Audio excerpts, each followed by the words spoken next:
옛 조선의 어느 깊은 산자락, 울창한 소나무 숲이 둘러싸인 양반댁의 한 머슴이 있었습니다. 이름은 복동, 생김새는 여느 사내와 다름없으나 그 핏줄은 범상치 않았지요. 하지만 세상 누구도, 심지어 복동 자신도 그 사실을 알지 못했답니다. 새벽 닭이 우는 소리에 잠을 깬 복동은 이슬이 채 마르지 않은 마당에 나와 장작을 패기 시작했습니다. 툭툭 도끼질 소리가 고요한 아침 공기를 가르며 울려 퍼졌죠. 이마에선 땀방울이 송송 맺히고 목덜미로는 땀줄기가 흘러내렸습니다. 하늘이 환히 밝아올 때까지 장작을 패고 물을 길어오고 마당을 쓸었으나 아직 아침 식사 때가 되지 않았습니다. 아이고, 배고파 죽겠구나. 복동의 배에서 꼬르륵 소리가 울렸습니다. 어제 저녁에는 주인 어른이 큰 잔치를 벌여 머슴들은 밥 한 숟가락 얻어먹지 못했지요. 뒤란에 숨어 밥 한 그릇 얻어먹으려 했지만 부엌 문턱에서 노려보는 대주집 할멈의 눈초리에 발기를 돌릴 수밖에 없었습니다. 이러다 기운이 다 빠져버리겠네. 복동은 안채 뒤편으로 슬그머니 걸음을 옮겼습니다. 그곳에는 주인 마님이 말려두는 약초들이 있었지요. 허기진 배를 채우기 위해 기웃거리던 복동의 눈에 말려놓은 약초 한 뭉텅이가 들어왔습니다. 주변을 둘러보니 아무도 없었습니다. 얼른 손을 뻗어 그 약초를 낚아채 입에 털어넣었지요. 써 죽겠네. 쓴맛이 혀끝에서 터져 나왔지만 허기를 참을 수 없었던 복동은 꾹 참고 삼켰습니다. 그 짧은 순간 복동의 운명이 바뀌어 버렸다는 사실을 누가 알았겠습니까?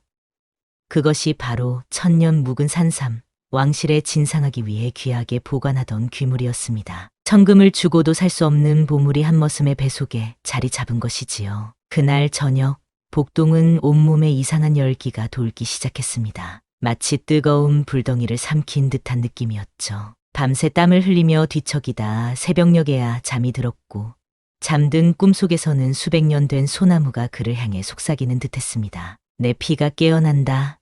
내 안에 잠든 용의 핏줄이 깨어나고 있다. 그날 이후 복동의 몸은 조금씩 변화하기 시작했습니다. 평소 무거웠던 장작도 깃털처럼 가벼워졌고 하루 종일 일해도 숨이 가쁘지 않았지요. 사람들은 복동의 달라진 모습에 의아한 눈길을 보냈습니다. 그러나 아무도 그 원인이 천년 산삼이라고는 생각지 못했습니다. 양반댁 별채에 홀로 지내는 후궁마님의 눈에도 복동의 달라진 모습이 들어왔습니다. 한때 기방의 꽃이었던 마님은 날이 갈수록 커지는 복동의 어깨와 단단해진 팔뚝을 보며 입술을 지그시 깨물었지요. 그렇게 봄이 깊어가고 두 사람의 운명은 조금씩 얽히기 시작했습니다. 산삼을 먹은 지 보름이 지난 어느 날 복동은 자신의 몸에 찾아온 변화를 더욱 뚜렷하게 느꼈습니다. 장정셋이 들어야 할 돌덩이를 혼자서 들어 올리고 이전에는 하루 종일 걸리던 밭갈이도 반나절이면 끝냈지요. 마을 사람들은 이런 복동을 보며 혀를 내둘렀습니다. 복동이가 도사라도 만났나? 저 힘은 어디서 났는지. 하지만 그보다 더 복동을 당혹스럽게 만든 것은 따로 있었습니다. 밤이고 낮이고 허리 아래 몽둥이 녀석이 제 맘대로 일어서는 것이었지요. 평소에는 수그러져 있던 그것이 언제부턴가 불끈불끈 힘이 솟아 밤마다 이불 속에서 복동을 괴롭혔습니다. 이놈의 녀석, 내 맘대로 되지 않으니. 복동은 찬물을 끼얹고 깊은 산속을 헤매며 마음을 달래보았지만 소용없었습니다. 천년 산삼의 기운이 그의 피 속에서 꿈틀대며 남정네의 본능을 깨워낸 것이었지요. 그러던 어느 아침 별채에서 물동이를 나르던 복동 앞에 후궁마님이 나타났습니다. 한때 기방의 꽃이었다는 마님은 나이가 들어도 여전히 아름다웠습니다. 붉게 물든 입술과 가녀린 목선, 그리고 걸을 때마다 살짝 그러나는 연분홍빛 속치마는 복동의 숨을 먹게 했지요. 마님은 복동을 향해 은은한 미소를 지으며 말했습니다. 복동이 요즘 몸이 달라진 것 같구나. 더 커진 듯하여. 그 말에 복동은 얼굴이 화끈거려 고개를 푹 숙였습니다. 마님이 가리키는 것이 그의 몸집인지 아니면 다른 무언가인지 알 수 없었지만 가슴 깊은 곳에서 뜨거운 피가 끓어오르는 것만은 분명했습니다. 별채 주변에서 일을 하던 복동은 이제 자주 마님과 마주치게 되었습니다. 마님이 목욕할 물을 나르고 방에 불을 지피고 정원의 꽃을 가꾸는 일까지 어느새 마님 곁의 일은 모두 복동의 몫이 되었지요. 다른 하인들은 수군거렸습니다. 기생 출신 마님이 젊은 머슴을 노리는 게지. 대감께서 아시면 큰일 날 텐데. 하지만 마님의 눈길은 단순한 장난이 아니었습니다. 정실도 아니고 첩도 아닌 그저 대감의 일시적 흥취를 달래주는 존재로 살아온 마님에게 복동은 처음으로 진짜 남자의 온기를 느끼게 해주는 존재였지요. 한편 마님을 모시는 여종 홍심은 이 모든 상황을 지켜보며 가슴을 졸였습니다. 오랫동안 복동을 마음에 품어왔던 홍심은 복동과 마님 사이에 흐르는 미묘한 기운을 느끼고 있었습니다. 복동아, 이거 내가 만든 쑥떡이야.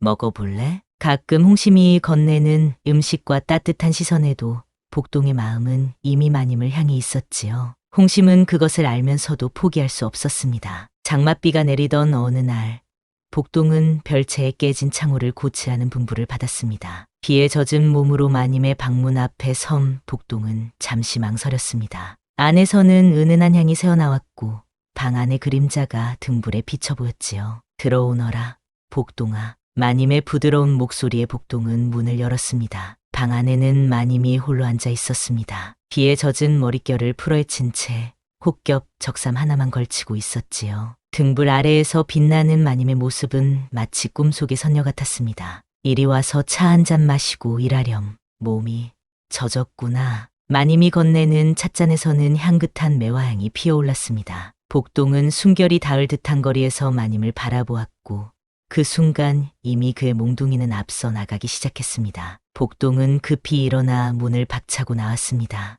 안 됩니다, 마님.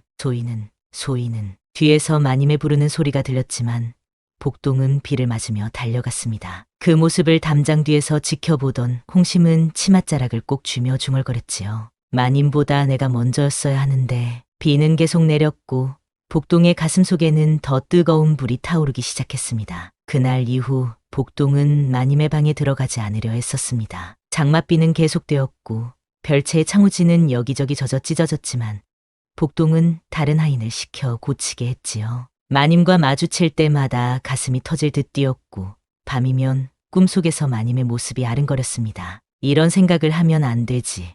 신분이 다른데. 그러나 복동의 마음은 이미 마님을 향해 달려가고 있었습니다. 장작을 패다가도 물동이를 나르다가도 문득 마님의 젖은 머릿결과 붉은 입술이 떠올라 손에 든 도끼를 놓치기 일쑤였지요. 하인들은 이런 복동을 보며 수군거렸습니다. 복동이가 이상하다. 무슨 병이라도 든 게 아닐까? 복동의 몸속에서는 산삼의 기운이 점점 강해지고 있었습니다. 밤마다 열에 들떠 이불을 걷어찼고 때로는 귓가에 이상한 소리까지 들려왔습니다. 너의 피가 깨어난다. 산삼의 주인을 찾아간다. 복동은 잠에서 깨어나 식은땀을 흘리며 중얼거렸습니다. 무슨 소리지?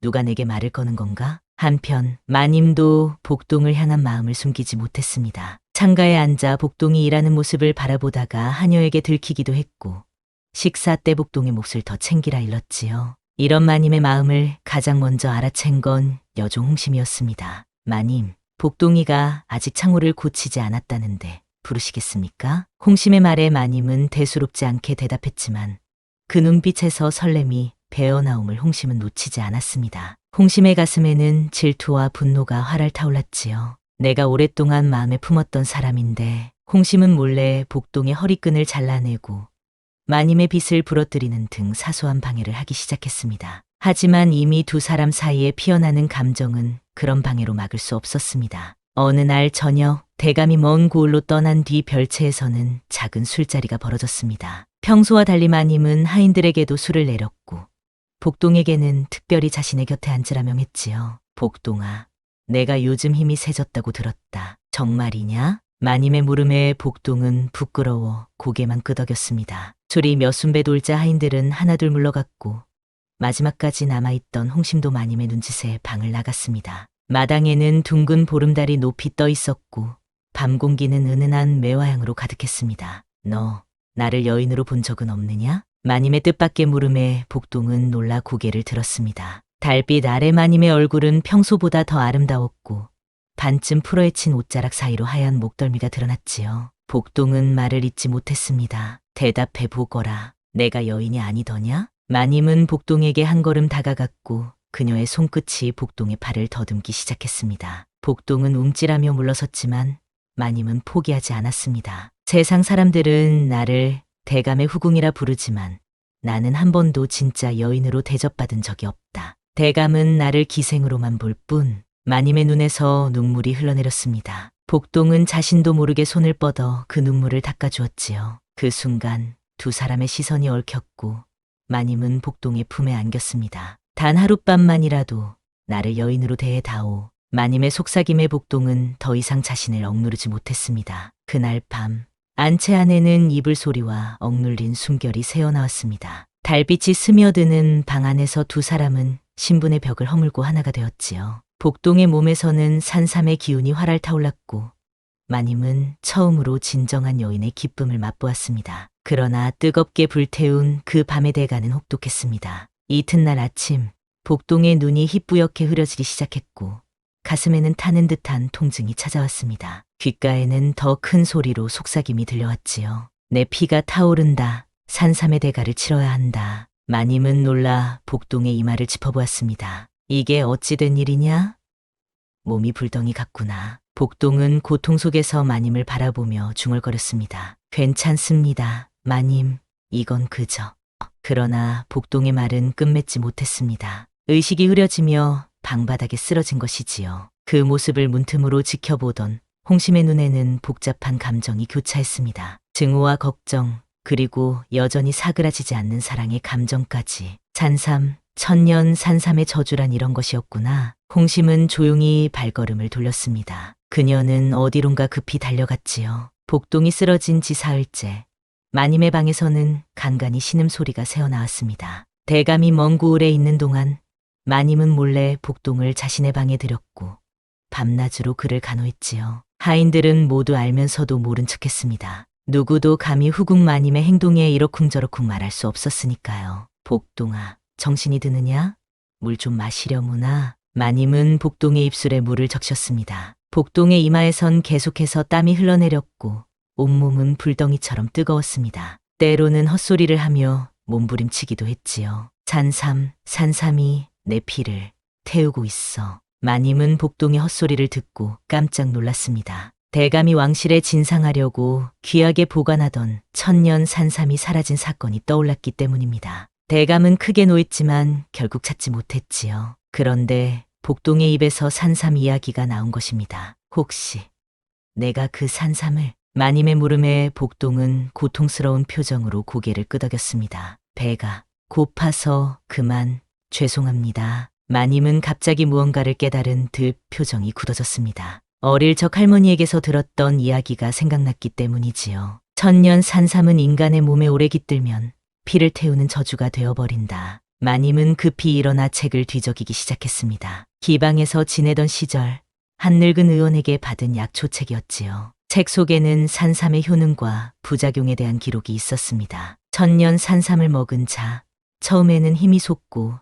전기가 넘치나 오래 지속되면 피 속에 독이 돌아 목숨을 잃을 수 있으니 주의할 것. 마님은 창백해진 얼굴로 책을 덮었습니다. 복동의 상태가 갈수록 심각해지고 있었으니까요. 무엇보다 놀라운 것은 책의 말미에 적힌 내용이었습니다. 산삼의 기운은 육체의 욕망을 극대화시켜 이성을 잃게 만들고 육체적 관계를 통해 그 도끼가 더욱 퍼지게 된다. 마님은 그제야 자신과 복동이 나눈 그 뜨거운 밤이 복동의 상태를 더 악화시켰음을 깨달았습니다. 그녀의 눈에는 후회와 안타까움의 눈물이 맺혔지요. 한편 홍심은 복동의 병세가 심각해지는 것을 지켜보며 마음이 복잡했습니다. 한편으로는 복동과 마님 사이에 일어난 일에 대한 질투심에 불탔지만 또 한편으로는 복동이 죽을지도 모른다는 두려움에 가슴이 조여들었지요. 이래서는 안 되는데 어떻게든 도와야 해. 홍심은 자신이 알고 있는 모든 방법을 동원해 약초를 구해왔습니다. 마님 몰래 산삼의 독을 풀 수 있는 약초를 찾아다녔지요. 어느 날 그녀는 깊은 산속에 사는 노파를 찾아가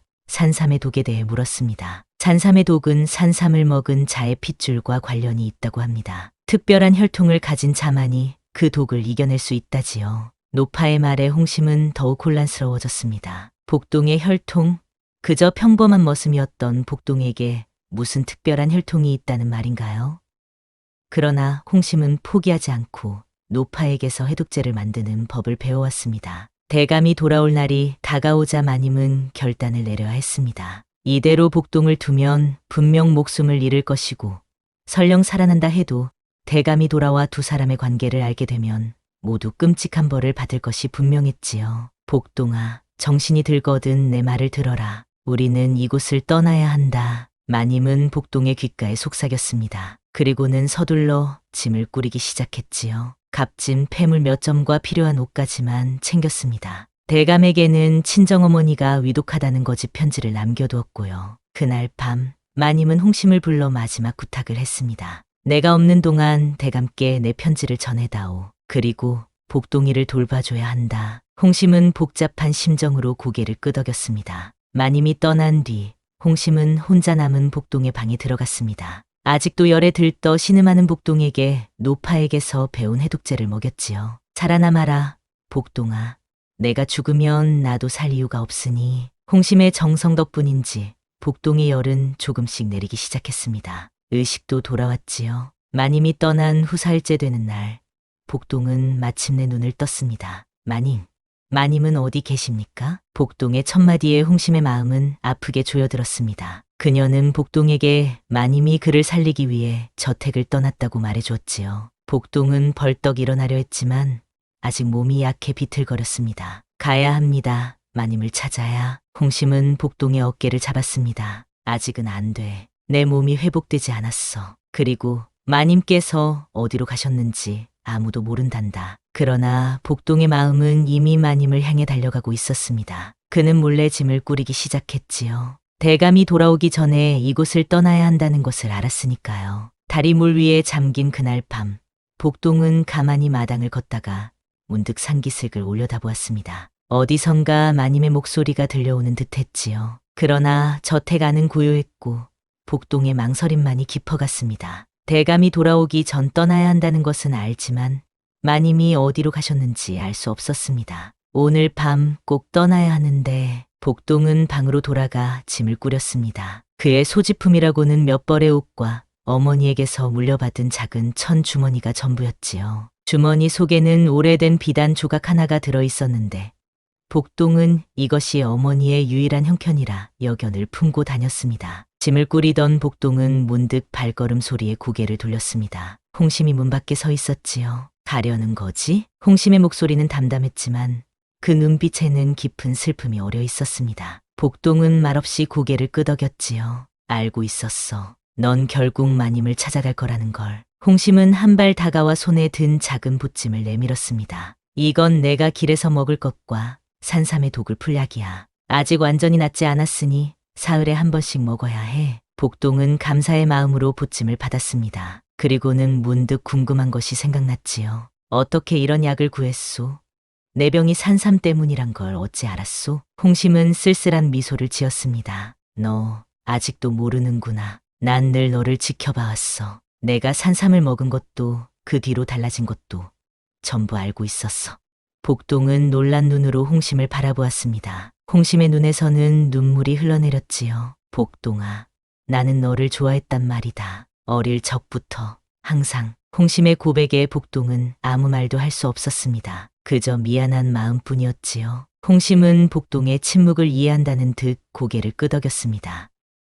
알아. 내 마음은 이미 마님께 가 있지. 그날 밤 마님 방으로 들어가지 않았다면. 홍심은 소매 속에서 비녀 하나를 꺼내 복동에게 건넸습니다. 이 비녀 내 마음이다. 더는 붙들지 않겠다. 단지 가끔 생각해 주렴. 홍심의 손에 든 비녀는 소박하지만 정성 들여 만든 것이었습니다. 복동은 그것을 받아 품에 넣었지요. 그리고는 고개 숙여 홍심에게 인사를 했습니다. 고맙소. 홍심, 그대의 마음 잊지 않겠소. 홍심은 마지막으로 복동의 얼굴을 바라보았습니다. 달빛에 비친 복동의 모습을 마음에 새기듯 오래보았지요. 그리고는 돌아서서 걸어갔습니다. 비녀 하나를 쥐어주고 돌아서는 그녀의 뒷모습, 복동의 눈에 오래 남았습니다. 그날 밤, 복동은 담장을 넘어 저택을 떠났습니다. 어디로 가야 할지 막막했지만 마음속에서 들려오는 속삭임을 따라 산으로 향했지요. 달빛의 의지의 산길을 오르며 복동은 자신과 마님이 나눈 그 뜨거운 밤을 떠올렸습니다. 달이 기울고 술기운이 오르던 그날 밤, 마님은 복동을 부른 적이 있었지요. 너 나를 여인으로 본 적은 없느냐? 그 물음에 복동은 처음으로 자신의 진심을 드러냈습니다. 마님 앞에 무릎을 꿇고 그녀의 손을 잡았지요. 마님, 소인은 매일 밤 꿈속에서 마님을 생각하고 있었습니다. 하지만 소인 같은 천한 머슴이 마님은 복동의 말을 끊고 그의 입술에 자신의 손가락을 가져다 대었습니다. 오늘만큼은 그런 말 하지 마라. 오늘 밤 나는 단지 한 여인일 뿐이니. 마님의 손끝이 복동의 팔을 더듬기 시작했습니다. 어깨를 지나 목덜미, 그리고 가슴까지 복동의 온몸에는 산삼의 기운이 불꽃처럼 타올랐습니다. 그 순간 두 사람은 더 이상 신분의 벽을 생각하지 않았지요. 마님의 적삼은 달빛 아래 흘러내렸고 복동의 굵은 손가락이 그녀의 맑은 연못 같은 살결을 어루만졌습니다. 마님의 입술은 붉게 익은 석류처럼 달콤했고 그녀의 숨결은 봄날의 바람처럼 부드러웠지요. 아, 복동아. 마님의 달콤한 신음은 복동의 귓가에 봄비처럼 내렸습니다. 두 사람의 몸은 하나가 되어 달빛 아래에서 춤을 추었고 방 안에는 이불 소리와 억눌린 숨결이 새어나왔지요. 복동의 단단한 성벽은 마님의 촉촉한 동굴에 감싸였고 두 사람은 천지가 뒤바뀌는 황홀함을 맛보았습니다. 그러나 그 뜨겁게 불태운 밤의 대가는 혹독했습니다. 복동의 눈이 희뿌옇게 흐려지기 시작했고 산삼의 독은 그의 피를 타올랐지요. 마님은 그제야 복동을 살리기 위해 저택을 떠나기로 결심한 것입니다. 잔길을 걸으며 복동은 그날 밤의 기억에 몸을 떨었습니다. 아직도 산삼의 독이 완전히 빠지지 않았는지 몸은 뜨겁고 숨은 가빴지요. 홍심이 준 약을 꺼내 먹었지만 욕망의 열기는 쉽사리 가라앉지 않았습니다. 마님, 어디 계신 거요? 밤새 산길을 헤매던 복동은 새벽녘의 작은 시내 하나를 만났습니다.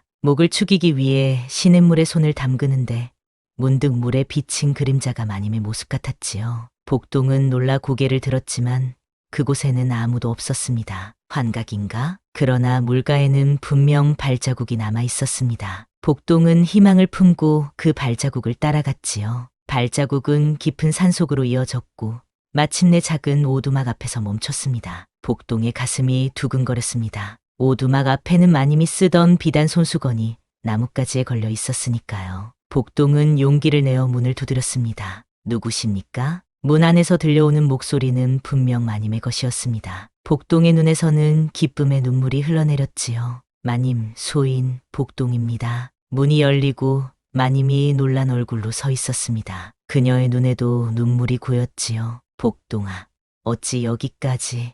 복동은 말없이 마님을 끌어안았습니다. 두 사람의 가슴은 뜨겁게 맞닿았고 떨어져 있던 시간이 무색할 만큼 강한 열기가 피어올랐지요. 잔삼의 기운이 다시 복동의 몸을 달구기 시작했습니다. 오두막에 함께 머물기 시작한 복동과 마님. 그들의 일상은 평온하면서도 불안했습니다. 저택을 떠나온 지 열흘이 지났지만 대감이 그들을 찾고 있을 것이 분명했기 때문입니다. 하지만 그보다 더 급한 일은 복동의 몸에 퍼져가는 산삼의 독이었지요. 복동아, 또 열이 오르는구나. 이마가 뜨겁다. 마님은 걱정스러운 얼굴로 복동의 이마에 손을 얹었습니다. 홍심이 준 약을 꾸준히 먹었지만 산삼의 독은 쉽게 빠지지 않았지요. 밤이면 복동은 온몸에 땀을 흘리며 몸부림쳤고 때로는 이상한 목소리가 들리기도 했습니다. 산삼은 너를 죽이려 하고 있어. 이대로 머물 수 없어. 마님은 결심했습니다. 이곳에서 더 머물다가는 복동이 위험할 것 같았기 때문이지요. 그녀는 오두막 주변을 살피며 떠날 준비를 시작했습니다. 그러던 어느 날 마님은 오두막 뒤편에서 이상한 돌무더기를 발견했습니다. 이게 뭐지? 돌무더기 아래에는 작은 나무패가 있었고 거기에는 이름 하나가 적혀 있었습니다. 윤씨, 복동의 어머니. 마님은 놀라 입을 다물지 못했습니다. 이곳이 바로 복동의 어머니가 살던 집이었던 것입니다. 마님은 급히 복동을 불렀습니다. 복동아, 이리 와 보거라. 내 어머니의 산소를 찾았다. 복동은 믿을 수 없다는 얼굴로 달려왔습니다. 그의 어머니는 복동이 아직 어렸을 때 세상을 떠났고 복동은 그 후 양반가의 머슴으로 팔려갔습니다. 어머니의 산소가 어디 있는지도 모른 채 지내왔지요. 어머니. 복동은 무덤 앞에 무릎을 꿇고 눈물을 흘렸습니다. 그리고는 문득 깨달았지요. 그럼 이 오두막이 그렇다. 내 어머니가 살던 집이었던 것 같구나. 복동과 마님은 오두막을 자세히 살피기 시작했습니다. 방 안 구석구석을 뒤지던 중 복동은 벽장 안에 숨겨진 작은 함을 발견했지요. 함 안에는 낡은 쌈지와 편지 한 장이 들어 있었습니다. 복동아, 내가 이 편지를 읽는다면 나는 이미 세상에 없을 테지. 하지만 내가 알아야 할 진실이 있다. 너는 천안머슴의 아들이 아니다. 내 아버지는 바로 내가 일하는 집의 대감이시다. 복동은 놀라 입을 다물지 못했습니다. 편지는 계속되었지요. 대감과 나는 젊은 시절 깊은 사랑을 나누었다. 하지만 신분의 벽을 넘을 수 없었고 나는 너를 가진 채 이곳으로 숨어들었다. 대감은 내가 아이를 가진 것도 내가 그의 핏줄임도 알지 못한다. 마님도 충격을 받은 얼굴로 편지를 함께 읽었습니다. 그리고 마지막 부분에서 둘 다 경악했지요. 산삼은 너의 피를 깨우기 위한 것이었다. 대감 가문에는 대대로 전해오는 비밀이 있다. 그들의 핏줄은 산의 전기를 품고 있으며 천년 산삼은 그 피를 깨우는 열쇠다. 허나 오래 품으면 널 삼켜버릴 것이다. 이 함 속의 약을 먹고 산삼의 독을 풀어라. 함 바닥에는 작은 약봉지가 들어 있었습니다. 복동은 편지를 내려놓고 멍하니 앉아 있었지요. 내가 대감의 아들이라고? 그럼 마님과 나는... 복동의 말은 끝맺지 못했습니다. 마님과 자신이 사실상 한 집안이라는 사실이 그를 혼란스럽게 했기 때문입니다. 마님은 복동의 손을 꼭 잡았습니다. 이제 알겠구나. 왜 내가 산삼에 그토록 강하게 반응했는지. 내 피 속에는 대감 가문의 비밀이 흐르고 있었던 거야. 복동은 어머니가 남긴 약봉지를 바라보았습니다. 해독제를 먹으면 산삼의 독은 풀릴 테지만 그와 동시에 산삼이 준 특별한 힘도 사라질 것이 분명했습니다. 복동은 망설였지요. 이 힘이 없어지면 마님을 지킬 수 없을 텐데. 마님은 복동의 고민을 이해했습니다. 그녀는 복동의 얼굴을 부드럽게 쓰다듬으며 말했지요. 산삼의 힘이 없어도 괜찮아. 이젠 내가 당신을 지킬 차례야. 마님의 말에 복동은 결심했습니다. 어머니가 남긴 해독제를 물에 타서 한 번에 마셨지요. 약은 쓰고 떨궜지만 복동은 꾹 참고 삼켰습니다. 약을 마신 뒤 복동은 깊은 잠에 빠져들었고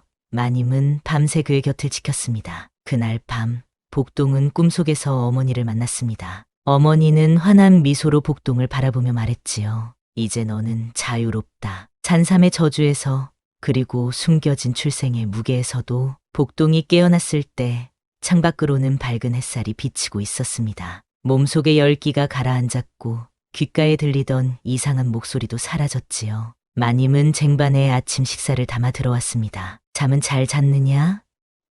열이 많이 내린 것 같구나. 복동은 고개를 끄덕였습니다. 그의 얼굴에는 평화로운 기운이 감돌았지요. 산삼의 독은 빠졌지만 그와 동시에 특별한 힘도 사라진 것 같았습니다. 이제 복동은 다시 평범한 사내가 되었습니다. 마님, 이제 어떻게 해야 할까요? 복동의 물음에 마님은 잠시 생각에 잠겼습니다. 두 사람이 대감에게 발각되면 어떤 벌을 받을지 알 수 없었기 때문이지요. 그러나 이미 두 사람의 마음은 결정되어 있었습니다. 먼 마을로 가서 새 삶을 시작하자. 나는 약초에 대해 조금 알고 너는 힘이 좋으니 약초방을 열면 어떨까? 마님의 제안에 복동은 미소 지었습니다. 두 사람은 그날로 짐을 꾸려 더 먼 산골로 떠나기로 했지요. 떠나기 전 복동은 어머니의 산소 앞에 꽃을 놓고 절을 올렸습니다. 어머니, 이제 저는 제 길을 가겠습니다. 마님과 함께. 짐을 챙기던 복동은 문득 홍심이 준 비녀가 생각났습니다. 그는 주머니에서 비녀를 꺼내 오래도록 바라보았지요. 마님은 그 모습을 보고 쓸쓸한 미소를 지었습니다. 그 아이가 너를 많이 사랑했나 보구나. 복동은 말없이 고개를 끄덕였습니다. 홍심의 희생이 없었다면 자신은 지금 이 자리에 없었을 것입니다. 복동은 비녀를 다시 주머니에 넣고 마님의 손을 잡았습니다. 가시지요, 마님. 새로운 삶을 찾아서. 두 사람은 오두막을 나서며 뒤돌아보지 않았습니다. 이제 그들 앞에는 불확실하지만 희망찬 미래가 기다리고 있었으니까요. 깊은 산길을 따라 걸으며 복동과 마님은 서로의 손을 꼭 잡았습니다. 산삼의 힘은 사라졌지만 두 사람의 사랑은 더욱 깊어지고 있었지요. 복동과 마님이 산속 오두막을 떠난 지 사흘째, 두 사람은 깊은 계곡을 지나 작은 마을에 도착했습니다. 마을은 깊은 산에 둘러싸여 외부와 단절된 듯했고 10여 가구가 옹기종기 모여 사는 한적한 곳이었지요.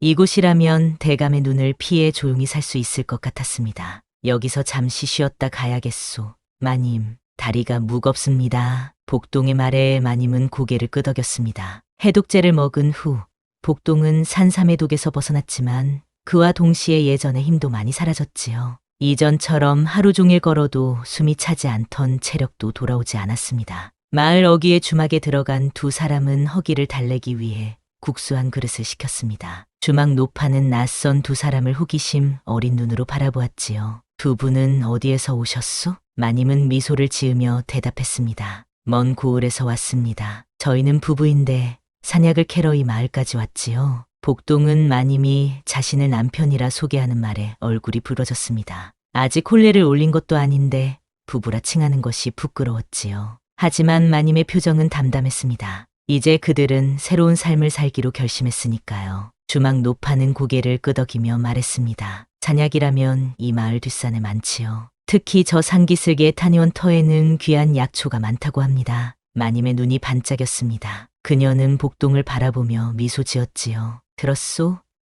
우리에게 딱 맞는 장소가 있는 것 같소. 노파의 안내를 받아 두 사람은 마을 뒷산으로 향했습니다. 산길을 따라 한참을 올라가자 오래된 한의원 터가 나타났지요. 초가지붕은 반쯤 무너졌고 마당에는 잡초가 무성했지만 주변에는 온갖 약초가 자라고 있었습니다. 여기서 살면 어떨까요?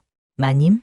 약초도 많고 마을과도 적당히 떨어져 있어 좋을 것 같습니다. 마님은 기쁜 얼굴로 고개를 끄덕였습니다. 두 사람은 바로 그날부터 집을 고치기 시작했지요. 복동은 무너진 지붕을 고치고 마님은 방 안을 청소했습니다. 잔삼의 힘이 사라진 복동은 일하는데 더 많은 시간이 걸렸지만 마님과 함께하는 순간들이 행복했기에 힘든 줄 몰랐지요. 집을 수리하던 중 복동은 바닥 아래에서 또 하나의 비밀 공간을 발견했습니다. 그곳에는 오래된 약재 상자와 한의학서, 그리고 또 한 장의 편지가 들어 있었지요.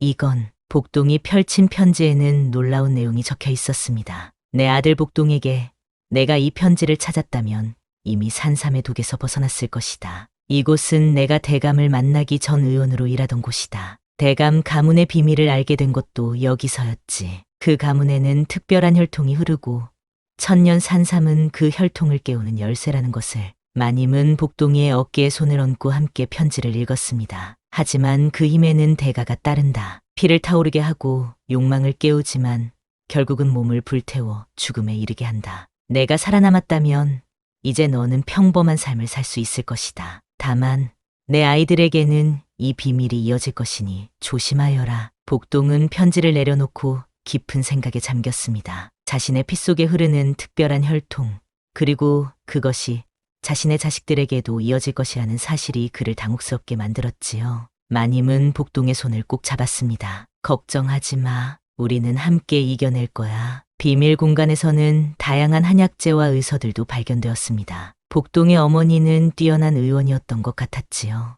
마님은 그 책들을 하나하나 살펴보며 약초에 대한 지식을 넓혀갔습니다. 이 책들 덕분에 우리가 진짜 약초방을 열 수 있겠구나. 두 사람은 한 달여 동안 집을 고치고 주변에 약초를 채집했습니다. 마님은 어머니의 의서를 참고의 약을 만드는 법을 배웠고 복동은 약초밭을 일구었지요. 차츰 한의원의 모습을 갖추기 시작했습니다. 어느 날 마을에서 아픈 아이를 데리고 찾아온 여인이 있었습니다. 아이는 며칠째 고열에 시달리고 있었지요. 마님은 어머니의 책에서 배운 대로 열을 내리는 약을 지어주었고 아이는 금세 나아갔습니다. 이 소문이 퍼지자 점점 더 많은 사람들이 찾아오기 시작했습니다. 신통하십니다, 마님. 어디서 이런 의술을 배우셨습니까? 사람들의 물음에 마님은 미소 지으며 복동을 바라보았습니다. 모두 이 사람의 어머니 덕분이지요. 저희는 그분의 뜻을 이어가고 있을 뿐입니다. 약초방은 점점 소문이 나기 시작했고 두 사람의 생활도 안정되어 갔습니다. 복동은 산삼의 기운이 사라진 후에도 근면하게 일했고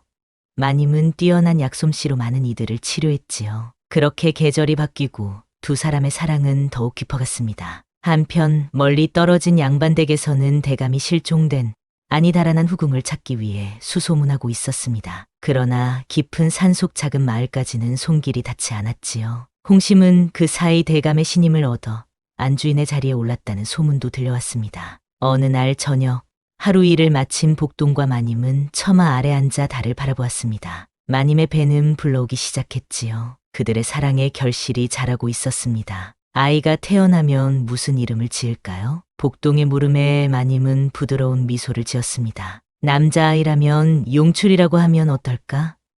용의 피가 솟아난다는 뜻으로 복동은 고개를 끄덕였습니다. 자신의 피 속에 흐르는 특별한 혈통이 아이에게도 이어질 것을 생각하며 그는 마님의 배에 손을 얹었지요. 걱정 마오. 내가 있으니 우리 아이는 산삼의 저주를 겪지 않을 거요. 마님은 복동의 손을 꼭 잡았습니다. 두 사람의 눈빛은 어떤 어려움도 함께 이겨낼 것이라는 다짐으로 가득했지요. 세월은 화살처럼 빠르게 지나갔습니다. 복동과 마님이 산속 약초방을 연 지 어느덧 5해가 흘렀지요. 그동안 그들 사이에는 아들 용출이 태어났고 약초방은 먼 고을까지 소문이 퍼져 많은 사람들이 찾아오는 명소가 되었습니다. 용출이는 이제 4살이 되어 아버지 복동을 쏙 빼닮은 모습으로 약초밭을 뛰어다녔습니다. 복동은 어느 날 아들의 모습을 바라보다 문득 자신의 핏줄에 대해 생각했지요. 대감의 피가 저 아이에게도 흐르는구나. 하지만 복동은 더 이상 그 사실에 괴로워하지 않았습니다. 오히려 아들이 자신처럼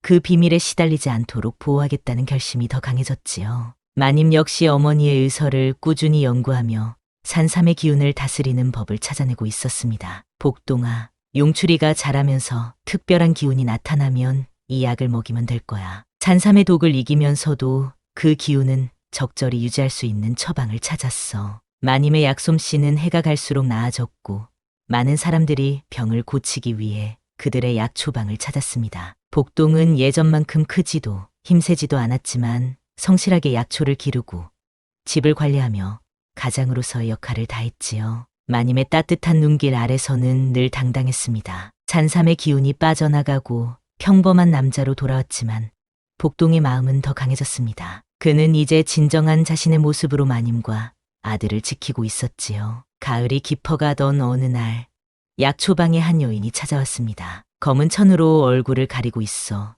누구인지 알아볼 수 없었지요. 여인은 조용히 약초방 문턱에 서서 마님을 바라보고 있었습니다. 무슨 병환으로 오셨습니까? 들어오셔서 말씀해 보시지요. 마님의 말에 여인은 천천히 얼굴을 가린 천을 내렸습니다. 그 순간 마님은 놀란 표정을 감추지 못했습니다. 그 여인은 바로 홍심이었지요. 오랜만입니다, 마님. 홍심의 목소리는 예전과 달리 깊고 차분해져 있었습니다. 그녀는 더 이상 앳된 여종이 아니라 세상 일을 다 겪은 듯한 성숙한 여인이 되어 있었지요. 홍심아, 어찌 여기까지?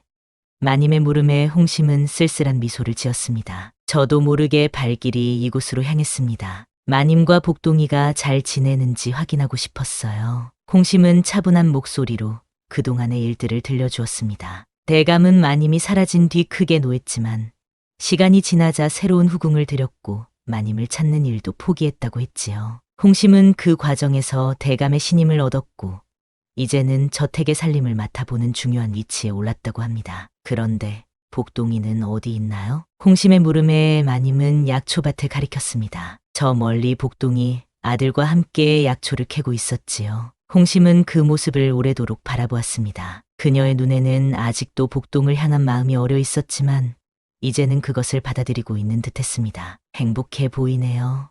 다행입니다. 홍심은 품에서 작은 보따리를 꺼내 마님에게 건넸습니다. 이건 대감 저택에서 가져온 약재들입니다. 귀한 것들이니 용출이에게 도움이 될 거예요. 마님은 놀라움을 감추지 못했습니다. 보따리 안에는 값비싼 약재들이 가득했지요. 그 중에는 산삼의 독을 풀 수 있는 희귀한 약재도 있었습니다. 어찌 이런 귀한 것을? 홍심은 고개를 저었습니다. 마님과 복동이를 미워한 적도 있었지만 이제는 두 분의 행복을 빌어드립니다. 용출이가 산삼의 저주를 겪지 않기를 바라는 마음으로 가져왔어요. 홍심은 오래 머물지 않았습니다. 약초방 뒤편 연못을 잠시 바라보다가 곧 떠나겠다고 했지요. 마님은 그녀를 배웅하기 위해 문 앞까지 나갔습니다. 홍심아, 정말 고맙구나. 마님의 말에 홍심은 미소 지었습니다. 그 순간 약초밭에서 돌아오던 복동이 홍심을 발견했지요. 복동은 놀란 표정으로 그 자리에 멈춰 섰습니다.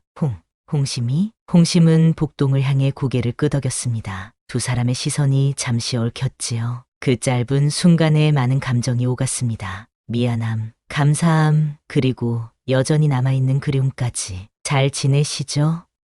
달라진 모습이네요. 홍심의 말에 복동은 쑥스러운 듯 웃었습니다. 산삼의 기운이 빠져나간 후 그는 예전처럼 크고 힘센 모습은 아니었지만 더 단단하고 성숙한 사내가 되어 있었지요. 덕분에 잘 지내고 있소. 그날 홍심이 준 약이 아니었다면 복동의 말에 홍심은 손짓으로 괜찮다는 듯 말을 막았습니다. 그리고는 품에서 또 하나의 작은 주머니를 꺼내 복동에게 건넸지요. 이건 예전에 드렸던 비녀와 짝을 이루는 놀이개입니다. 용추리에게 주세요. 아이를 지켜줄 것입니다. 복동은 감사의 마음으로 그것을 받았습니다. 홍심은 더 이상 머무르지 않고 조용히 발걸음을 돌렸지요. 마님은 그녀의 뒷모습을 바라보며 속삭였습니다. 그 아이, 홍심이었지? 복동은 고개를 끄덕였습니다. 어느새 홍심의 모습은 저 멀리 산길로 사라져갔지요. 저녁이 되자 복동과 마님은 아들을 재운 뒤 마루에 나와 앉았습니다. 달빛이 연못 위에 고요히 내려앉은 밤이었지요.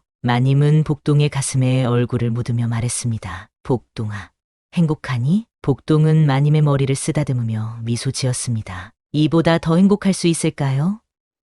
마님과 함께하는 이 순간들이 제게는 가장 큰 행복입니다. 마님은 복동의 손을 꼭 잡았습니다. 잔삼 없어도 좋다. 그날 밤 당신의 열기.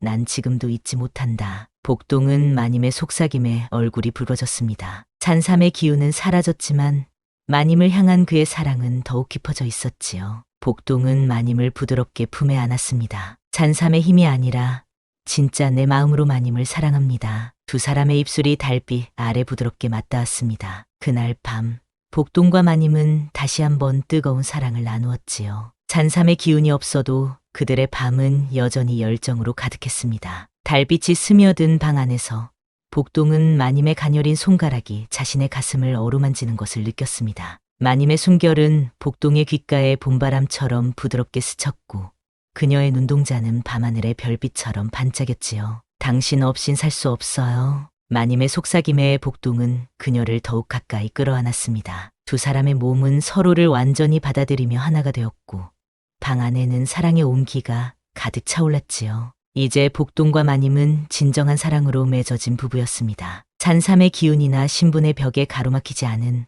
순수한 마음으로 서로를 바라보는 두 사람. 그들의 사랑은 앞으로도 변함없이 이어질 것입니다. 달이 어느덧 서쪽으로 기울고 마을은 고요한 잠에 빠져들었습니다. 약초방에서는 행복한 가족의 숨결이 평화롭게 흐르고 있었지요. 복동의 가슴속에는 더 이상 산삼의 뜨거운 기운이 아닌 마님과 아들을 향한 따뜻한 사랑만이 가득했습니다. 그렇게 복동과 마님의 사랑 이야기는 끝이 아닌 또 다른 시작을 향해 흘러갔습니다. 천년 산삼이 맺어준 인연은 이제 영원한 사랑의 이야기로 남았지요. 옛 이야기는 끝이 났지만 그들의 삶은 계속되었습니다. 산속 작은 약초방에서 복동과 마님 그리고 용추리는 행복하게 살았다고 합니다. 때로는 홍심이 멀리서 그들을 지켜보았다는 이야기도 전해지지요. 그리고 사람들은 이렇게 말합니다. 깊은 밤 산속 약초방 주변을 지나다 보면 가끔 달빛 아래 서로를 바라보는 한 쌍의 연인이 보인다고. 그것이 바로 복동과 마님의 영혼이라고 말입니다.